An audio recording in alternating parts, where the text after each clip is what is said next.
Assalamualaikum warahmatullahi wabarakatuh. Sampai ketemu lagi anak-anak dengan Pak Heru.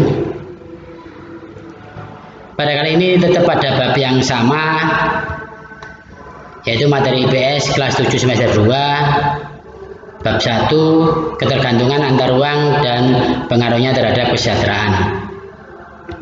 Anak yang saya banggakan pada materi kali ini yaitu permintaan, penawaran, pasar dan harga. Dan yang kedua adalah iptek dalam perekonomian. Nah, sebelum materi dimulai terlebih dahulu, marilah kita berdoa. Semoga senantiasa kita diberi kesehatan dan selalu mendapatkan ilmu yang manfaat. Berdoa mulai.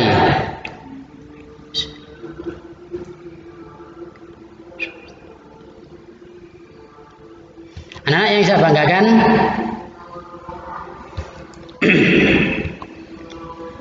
tujuan pembelajaran kali ini adalah satu, yaitu menjelaskan tentang permintaan, penawaran, pasar dan harga.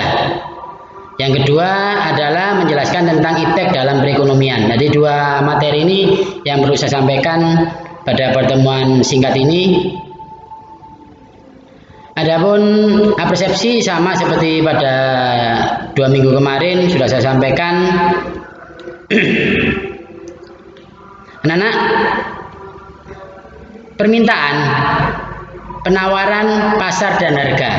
Apa sih Pak permintaan itu? Apa sih Pak penawaran itu? Dan gimana caranya untuk menentukan harga? Manusia sebagai makhluk ekonomi atau homo economicus yang pernah saya terangkan minggu kemarin selalu berusaha untuk memenuhi kebutuhan hidupnya serta mempertahankan hidupnya. Salah satu cara ini adalah dengan melakukan transaksi jual beli. Dalam proses ini nantinya kita akan dihadapkan pada suatu konsep permintaan, penawaran dan harga. Dan kualitas akan barang atau jasa, di mana kesemuanya ini akan saling mempengaruhi satu sama lain. Permintaan dan penawaran akan saling bertemu. Intinya permintaan dan penawaran saling bertemu yang akan menentukan titik pertemuan dalam suatu harga dan kualitas. Jadi kurva permintaan dan kurva penawaran nanti bertemu, itu titiknya adalah harga. Penawarannya sekian. Ya, dan di titik itu adalah menjadikan pedoman sebuah harga. Langsung anak-anak pada permintaan. Permintaan adalah jumlah barang yang diminta oleh konsumen. Jadi barang yang diinginkan pembeli itu adalah permintaan. Dalam permintaan ada beberapa faktor yang mempengaruhi, termasuk harga barang, pendapatan konsumen, selera masyarakat, harga barang lain, jumlah penduduk, ramalan masa depan atau masa yang akan datang. Artinya di sini harga barang, kalau harga barang mahal biasanya peminatnya sedikit. Pendapatan, semakin tinggi pendapatan seseorang, gaji seseorang, semakin banyak keinginannya. Selera masyarakat yang lagi tren itu biasanya digemari.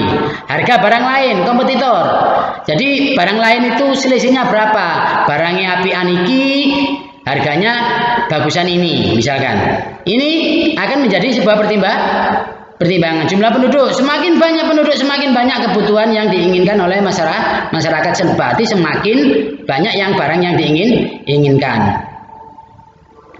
Permintaan berdasarkan daya belinya dapat dibedakan menjadi 3 permintaan efektif, yaitu permintaan yang disertai dengan daya beli, kemampuan beli dalam tindak pembelian. Yang kedua adalah permintaan potensial, yaitu permintaan yang disertai daya beli, kemampuan membeli tapi belum melakukan pembeli.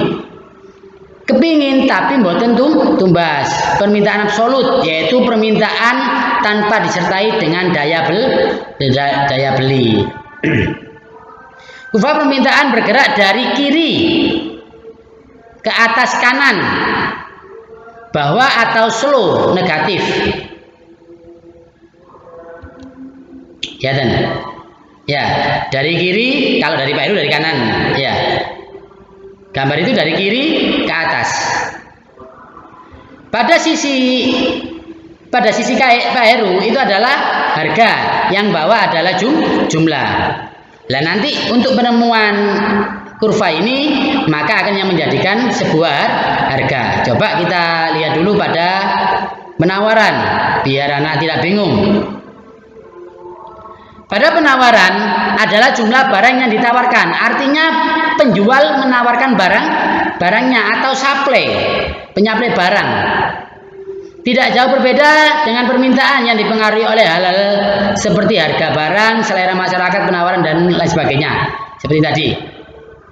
Pada kurva bergerak dari arah bawah ke kanan atas, bawah ke kanan atas. Kata dari bawah ke atas gini, sekarang yang ke sini. Ya.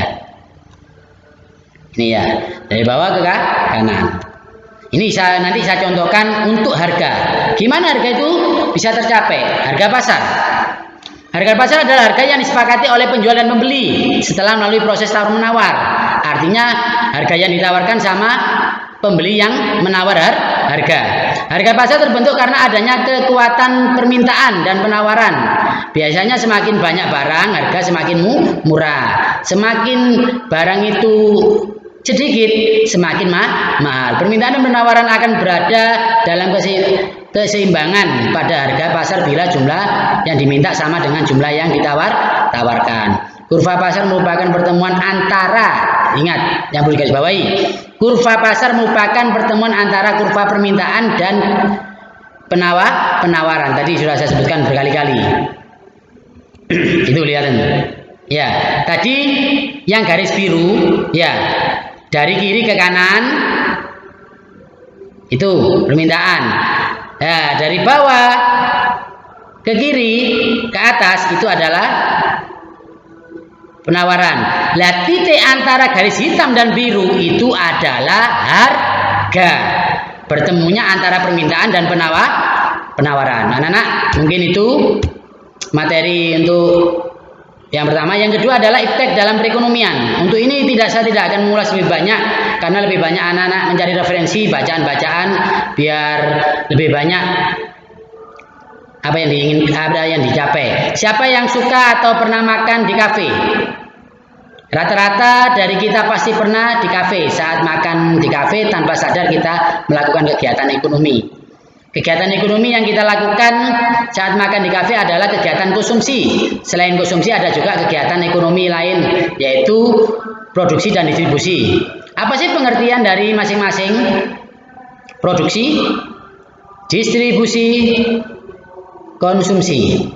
Saya kupas setelah ini. Untuk produksi, 3 jenis tenaga kerja. Tenaga kerja terdidik, tenaga kerja terlatih, tenaga kerja tidak terlatih dan tidak terdidik. Artinya tidak terdidik adalah dihasilkan melalui seperti dokter, arsitek, guru. Kalau tenaga kerja terlatih, mortir, tukang cukur, supir. Kalau tenaga kerja tidak terlatih, ya tukang parkir, tukang angkut barang dan lain-lain. Sedangkan distribusi adalah penyampaian barang, jenis-jenis distribusi. Dagangan besar seperti grosir, eksportir, importir, pedagang besar. Ada juga pedagang asongan, pedagang kaki lima, minimarket. Pedagang besar yang lainnya adalah 3 jenis, yaitu agen, komisioner atau makelar, broker atau pialang. Itu anak-anak. Ya, yang terakhir adalah konsumsi, apa yang sudah saya terangkan tadi. Anak yang saya banggakan itu aja materi kali ini yang saya sampaikan. Mudah-mudahan dapat bermanfaat. Untuk kekurangannya, Anda bisa baca bukunya. Dan kalau ada pertanyaan langsung tanya ke WA-nya Pak Heru. Terima kasih. Saya akhiri. Wassalamualaikum warahmatullahi wabarakatuh.